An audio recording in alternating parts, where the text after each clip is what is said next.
Այսօր ձեր մոտ գտնվելով փորձում ենք բարձրացնել մի կարևոր հարց, որը վերաբերվում է Երևանի կենտրոնին ու վերաբերվում է հասարակության եւ պետության կարիքների համար անձի սեփականությունը օտարելուն։ Խնդիրը նրանում է, որ այս հարցը բավականին երկար ժամանակ, կարելի ասել 2006 թվականից ծանրացել է Երևանի կենտրոնի համար։ Դա պայմանավորված թե Տերյան, թե Լալայանց, թե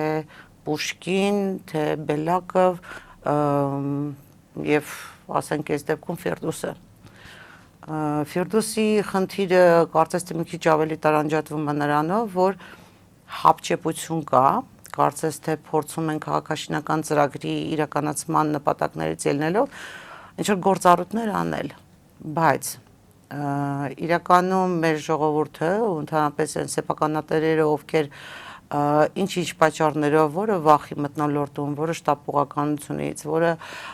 փոխհատուցման ակնկալիքից համաձայնության են գալիս, իրականում իրավական պաշտպանություն չեն ստանում, որովհետև պետությունը երբ որ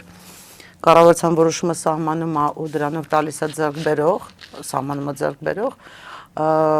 այս դեպքում սեփականատերը ձեռք բերողի հետ մնում է մենակ։ Մեր պարագայում ինչ է տեղի ունենում։ Դեռևս 2006 թվականից 33 թաղամասը ես միտումնավոր պայմանագրեր վերցրեցի ինձ հետ, որպեսզի դրանք ավելի առարկայական լինեն, 2006 թվականից 33 թաղամասը ինքը ընդհանուր առմամբ ճանաչվել է բացառիկ գերակա հանրային շահ։ Պատկերացեք մարդը ունի սեփականություն 2006 թվականից, չգիտի, վերանորոգի, չվերանորոգի, գույքի իրավունք ունի վաճառելու, չվաճառելու, վարձակալության հանձնելու, ամբողջությամբ սահմանափակվում է անձի սեփականության իրավունքը, թե օտարման, թե օգտագործման, թե տնօրինման, թե տիրապետման, բոլոր տեսակի, որովհետև դրանք կադաստրի պետական կոմիտեով արդեն իսկ արգելանքներ են դրվում։ Ինչա տեղի ունենում հետագայում, գոյություն ունի մի պայմանագիր, որի մասին իրականում բոլորը չգիտեն։ Որպեսզի կառավարությունը այդ որոշումը կայացնի գերակա հանրային շահի, որպես լիազոր մարմին մի դեպքում վերցնում է Երևանի քաղաքապետարանին, մի դեպքում դա կարող լինի էկոնոմիկայի նախարարությունը, կնքում են պայմանագիր ձեռքբերողի հետ, որի շրջանակներում բացառապես սահմանվում է ձեռքբերողի իրավունք, պարտականություն եւ քաղաքաշինական ծրագիր ամենակարևորը։ Տեսեք, սկսում է գործընթացը, մենք պարոն Սաֆարյանների գործով կոնկրետ կարամ ասեմ 2021 թվականից, բայց հաշվի առեք, որ 2006 թվականից իրականության մեջ, 2006 թվականից մարդիկ պատանդ են հանդիսանում կառավարության մի ենթադրյալ, այսպես ասած, քաղաքաշինական ծրագրի, որը 20 տարի հետո պատկերացեք դեռևս ինքը ամբողջական կյանքի չի կոչվել։ Ինչ են անում, բերում են ըստ էության պայմանագրով կնքում են ժամկետ են սահմանում քաղաքաշինական ծրագրի, որը հստակ պայմանագրով նախատեսվում է 2024 թվականի դեկտեմբերի 31-ը։ Դեկտեմբերի մինչև 31-ը ըստ էության քաղաքաշինական ծրագիրը չի իրականացվում, ձեռք բերողը մտնում է դատական պաշտպանության, ասում իմ շահերը պաշտպանի, գույքը հարկադրաբար օտարի։ Գործընթացի ընթացքում բնականաբար, տեսեք, խնդիրն ինչումն է, մեր ձեռք բերող այս պարագայում City Center ընկերությունն է, որը ունի տարբեր անուններ։ Ես վերցրեցի նաև City Center-ի պետրեգիստրի վկականից քաղվածք, որը շատ հետաքրքիր պատմություն իր մեջ ունի։ Տեսեք, իրավահաջորդներ, Van Construction, Erzurum Construction, Bitlis Construction, Adana, այսպես բոլոր Արևմտյան Հայաստանի, ինչքան գիտեք քաղաքների անուններ, բոլոր contraction-ներով իրավահաջորդություն է եղել։ Այսինքն եկել հասել են 2024 թվական, քաղաքաշինական ծրագիրը ավարտվել է, ինչ են փորձում անել դատական կարգով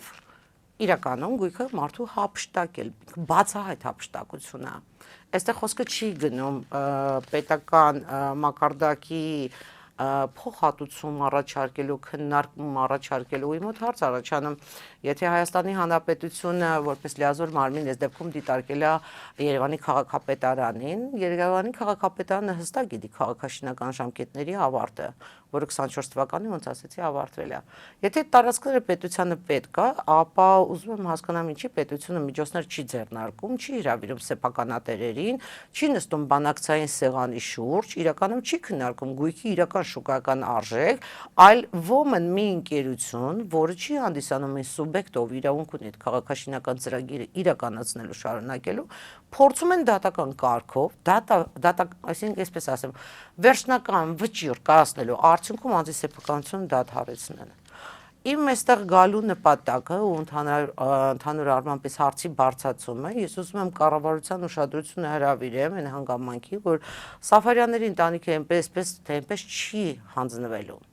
Եթե մի պահ պատկերացնենք, որ հետագայում ենթադրենք դատական ակտ եղավ, որը արդարացիչ եղավ Սաֆարյանների ընտանիքի համար, բնականաբար ընտանիքը կհասնի Եվրոդատարան։ Եթե պետք է հասնենք Եվրոդատարան ու Եվրոդատարանով ենթադրենք Հայաստանի Հանրապետության վրա դրվի այդ պարտավորությունը, որպեսզի ենթադրենք խախտված իրավունքի համար փոխհատուցումները վճարվի։ Ինչի այսօր, երբ որ մենք ռեալ այս պահի դրությամբ մի պահ պատկերացնենք, իրոք այդ տարածքը քաղաքաշինական ծրագրերի նպատակներով ինչ որ կառավարությանը պետք է։ Ինչի այսօր Հայաստանի Հանրապետության կառավարությունը չի ձեռնարկում այն միջոցը, թողել է մեզ մենակ, ենթադրենք ձեռք բերողի հետ, ու ասում է, որ գիտեք, ինչ դուք ավելի ներքևի օղակում պայքարեք։ Այն դեպքում, երբ որ Հայաստանի Հանրապետությունը սահմանադրությամբ երաշխավորել է անձիսեփականությունը, ես այս հաղորդման միջոցով փորձում եմ ամեն դեպքում ձայնս բարձրացնեմ, հարցնեմ կառավարություն, ասեմ, որ ըստ էության ձեռքբերողը փորձելով ծիգին ներգրավել ձևական առումով որպես ներկայացուցիչ, փորձել լծակներ օգտագործելով այս պահի դրությամբ անձանց Սաֆարյանների ընտանիքին ունե զրկել։ Ու ես առաջարկ նաև կարելի է համարել, ասել, որ մենք հաջող տեղյակ ենք պայմանագրի դատարած լինելով հետ կապված, ժամկետների հետ կապված, շատ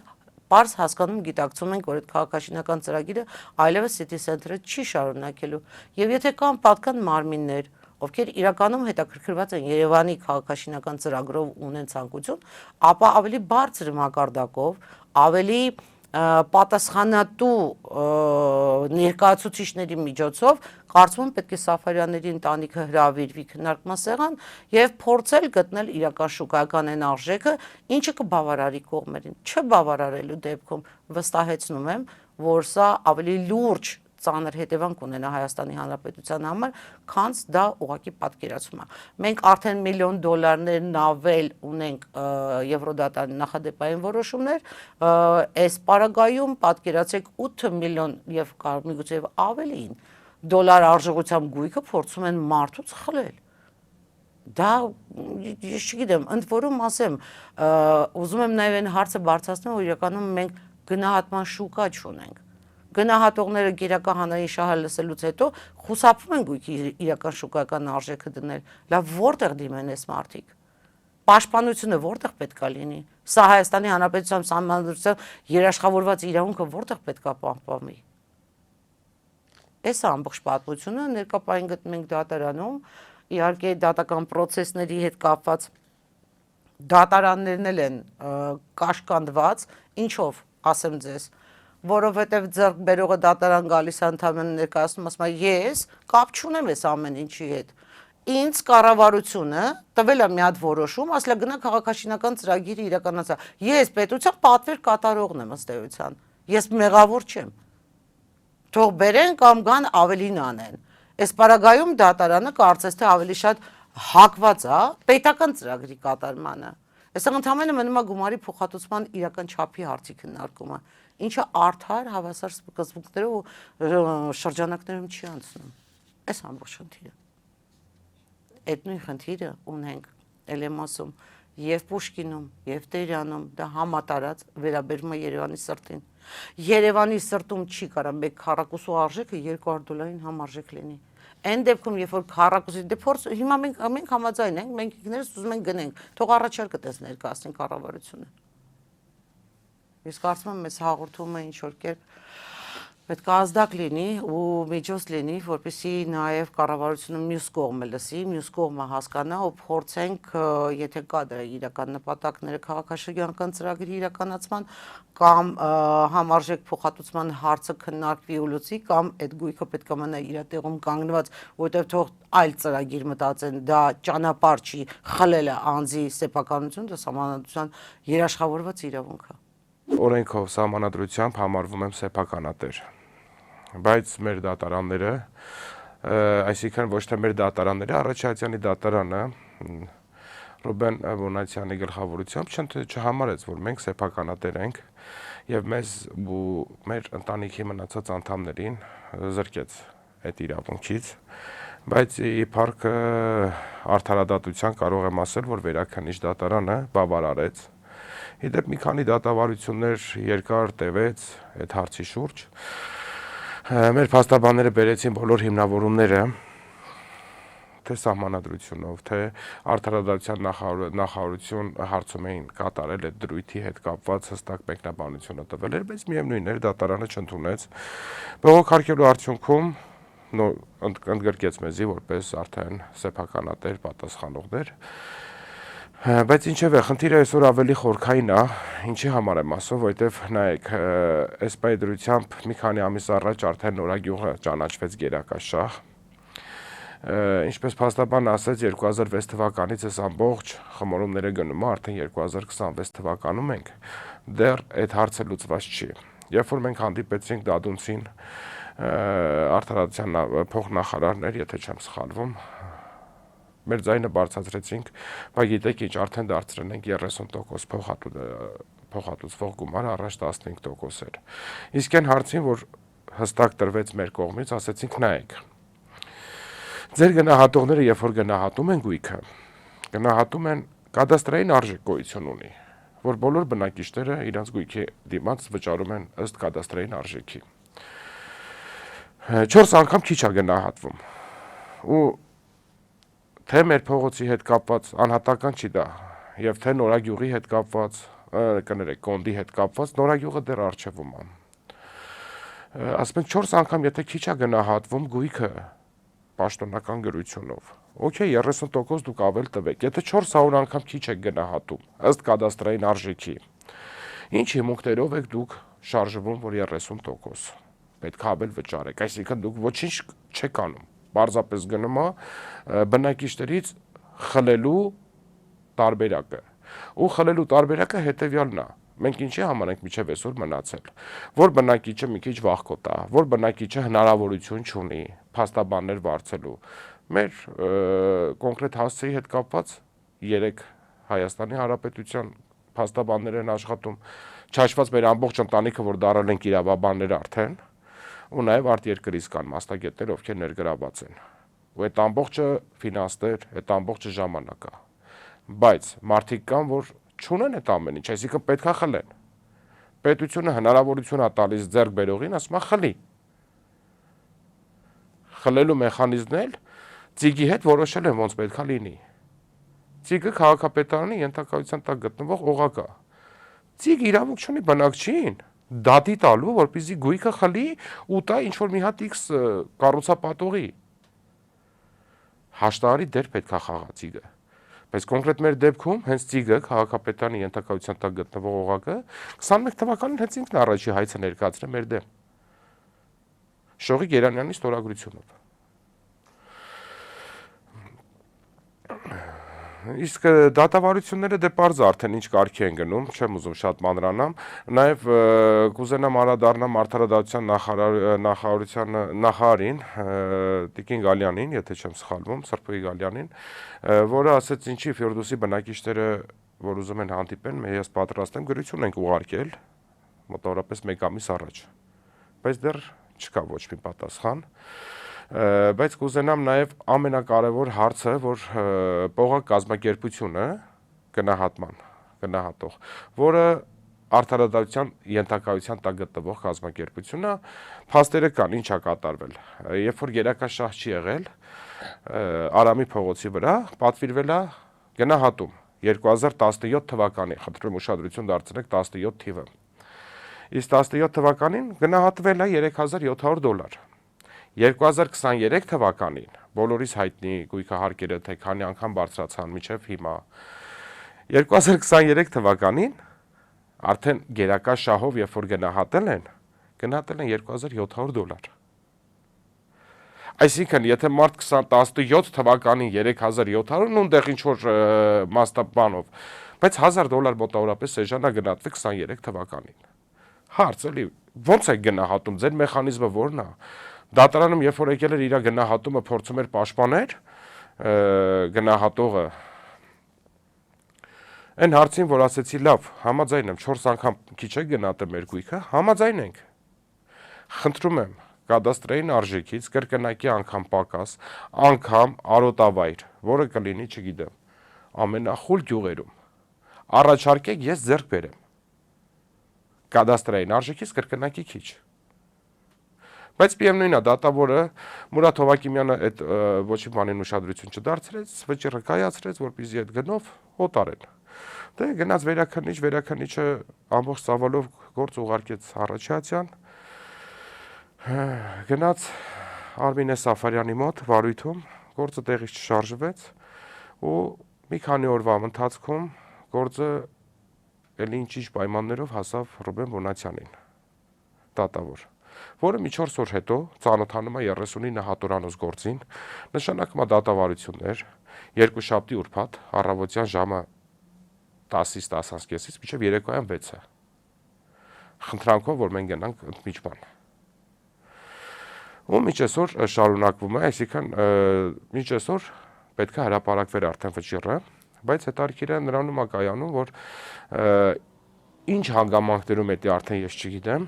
որ տվյալ կառուցապատող ընկերության գործերի հիմնականը քննում է Ռուբեն Բոնացյանը։ Ու ինչա ըստ նախկինում կայացրած վճիռների, Առաջացյանը միանգամից տալիս է օրինական ուժը, ով որ ինչ մեխանիզմ գործեն, ու դա անելու են։ Միանշանակ, ես բահին մենք չունենք, ես որպես քաղաքացի եմ ասում, վճիռը։ Բայց վաղը եթե կունենան կամ մյուս օրը ես կներկայացնեմ հանրությանը, որպեսզի հաստատվի այն փաստը, որ տալու է օրինական ուժ, մյուս կողմը ձեռքը բռնած արդեն օրինական ուժ կա, արագ գնա կադաստր, որ գույք անվանափոխեն, ստիպեն սեփականատերերին, որպեսզի գան ու զիջումների գնան։ Վախի մթնոլորտում,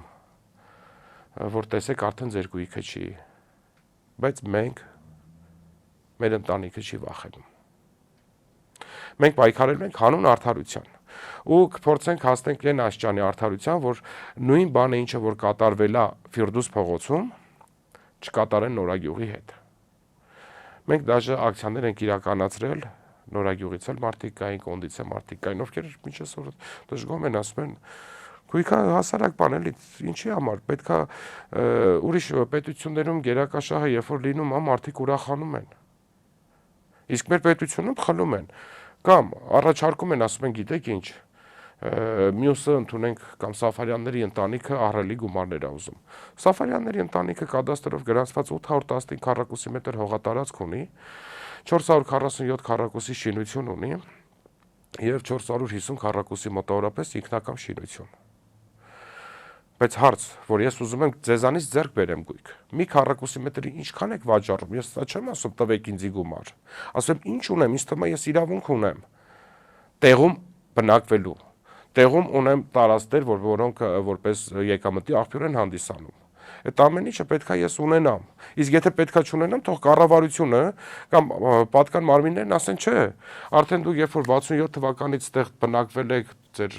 նույն տատին, պապին եկել են, ծնողներս այդտեղ են ծնվել, ես իմ երեխան, արդեն վсё, իրավունք չունեք այդտեղ բնակվելու, տեղափոխվում եք դուք, ընդունեն գնում եք, չգիտեմ, Գորիսում բնակվելու։ Ասենք հասկացանք, ուրեմն մեզ այնքան գումար տվեք, որ մենք գնանք Գորիսում առնենք։ Եթե դա կառավարությունը կասի, չէ, իրավունք չունեք բնակվելու, բայց ես իրավունք ունեմ, ինձ թվում է այդտեղ բնակվելու։ Որտեւ ես իմ ամբողջ մանկությունն է, իմ պապայի մանկությունն է, իմ երեխայի մանկությունն է։ Ասում եք, այնքան գումար տվեք, որ մենք ձեռք բերենք ձեզանից տարածք, ձեռք բերենք բնակարան։ Իրանք ասում են, չգիտեմ, 5 միլիոն գումար են ուզում Սաֆարյանները, գումար չենք ուզում։ Դուք ձեր տարածքը վաճառեք Մի քանի անգամ ասել եմ $1000, օրենքով այս պահին գործում է պլյուս 15%-ը, ես ձեզանից ինձ տվեք $1150, ես ձեզանից $1000-ով ձեր իսկ բնակարանը կառուցած, ձեր իսկ խանութը, ձեր իսկ ավտոկանգառը, կայանատեղը առնեմ։ Եթե դուք վաճառում եք 6000 կամ 7000 կամ հասարակական արդեն абսուրդ գների, այդքան գումար տվեք, որ ձեզանից առնեմ։ Կամ մի տվեք գումար, տեղում տվեք, ես դուրս գամ։ Հստակ, բայց կառավարության երաշխավորությամբ։ Որտեղ ոնց երևա բոլորը ընդունենք անհայտ պատճառներով գնում են բանկրոտի։ Իմ կոչն է կառավարությանը, նաև պատկան մարմիններին, խնդրեմ այս հարցին արդարադատության նախարարը ուշադրություն դարձնի, ինչի՞ չէ նաև վարքագիծը, որ դատավորներն են թույլ տալիս, կցանկանան, որպեսզի դատական դեպարտամենտ ունենք, որպեսզի անդրադառնան ու վերցնեն, լսեն, թե դատավարությունները ոնց է կատարվում։ Ոչ մի բան հաշվի չառնելով, ոչ մի միջնորդություն, всё, իրանց պետք է այս գործը ասացա, որ պետք է ժամկետների մեջ ընդունենք, ավարտեն, պետք է ավարտեն ամեն գնով։ Չկա մի դեպք, հասարակ բան ասեմ, որ ներկայացուցիչը ներկա չլինի, բերբ աշխի դատարանը։ Չկա, այտենց պրակտիկա գոյություն չունի։ Դատաքննություն անցկացնի առանց պատշաճ կերպով ծանուցելու ներկայացուցիչին ու նման ծավալի գործը։ Ու նշանակի հրապարակման օր։ Կա, եթե կա, խնդրեմ թող ուրեմն բարձրաձայնեն։ Պատկան մարմիններն ասեն, հա, կա ու իրավունք ունի անելու։ Եթե ունի, թող օրենքի դրույթը ցույց տան։ Եթե չունեն, ուրեմն թող իրանց իսկ գրած օրենքները պահեն, մեր պահանջը դա է։ Մեր սովորական հասարակ քաղաքացիների պահանջը դա է, օրենքը պահել։ Չէ՞ որ օրենքը դուք եք գրել։ Ուրեմն նաև կուզենամ ավելացնել, որ գործող քաղաքապետը 2015 թվականին դեռ գործող քաղաքապետ չէր, ոչ էլ, չգիտեմ, ինչ-որ իշխանություն ուներ, ինքը բողոքում էր գերակա շահի դեմ, որ դա ունեզրկում է, գերակա շահ չի, այսինքն պետության կարիքների համար։ Ինչ է նշանակում, ես իմ հողը տամ, ինչ-որ մասնավոր գա, կառուցի, շենքեր, երբ որ մենք դատարան դիմեցինք այդ թվականին, ինքն էլ մասնակցեց, մենք ամբողջ հայաթով գումար հավաքեցինք, ինքն էլ իր ներդրումն ունեցավ։ Իսկ հիմա արդեն,